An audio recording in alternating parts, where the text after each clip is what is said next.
Cimetière de Stephen King. Lu par Julien Châtelet. Vous vous rappelez de ce sentier au sujet duquel votre petite fille vous a interrogé? D'abord, Louis ne vit pas de quoi il parlait. Élie lui avait posé d'innombrables questions avant de succomber enfin au sommeil.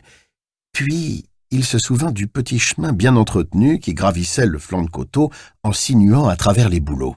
« Ah oui, dit-il, vous lui avez promis que vous lui en parleriez un de ces jours. »« Et je tiendrai ma promesse, » dit Crandall. « Ce sentier s'enfonce dans les bois sur une distance d'à peu près 3 kilomètres. Ce sont les gosses des environs qui le maintiennent en état, car ce sont eux qui s'en servent. Au jour d'aujourd'hui, pourtant, la population des enfants n'est plus tellement stable. Au temps où j'étais enfant moi-même, les gens n'avaient pas la bougeotte comme à présent. On se fixait quelque part et on n'en partait plus. Mais, apparemment, il se passe le mot. Et chaque printemps, ils s'amènent en bande, ils dégagent le sentier de ces mauvaises herbes et ils le tiennent propre pendant tout l'été.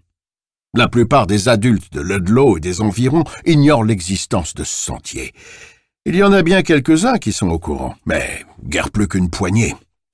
Par contre, tous les enfants le connaissent, j'en suis sûr. Vous savez où il mène? Au cimetière des animaux, dit Crandall. Un cimetière d'animaux? Répéta Louis interloqué.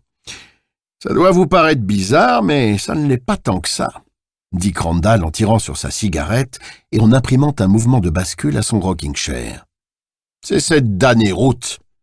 Elle fait des ravages chez les bêtes domestiques, et pas seulement chez les chiens et les chats. Les enfants riders avaient un raton laveur apprivoisé, et un de ces gros camions Rinco lui est passé dessus. Ça remonte à quand déjà, cette histoire? Ça devait être en 1973, ou peut-être même avant. En tout cas, c'était avant que la législature d'État ait adopté cette loi qui interdit la possession à domicile d'un raton laveur ou d'un putois, même opéré. Pourquoi ont-ils fait ça? La rage, expliqua Crandall. On a eu pas mal d'alertes à la rage dans le Maine ces temps derniers.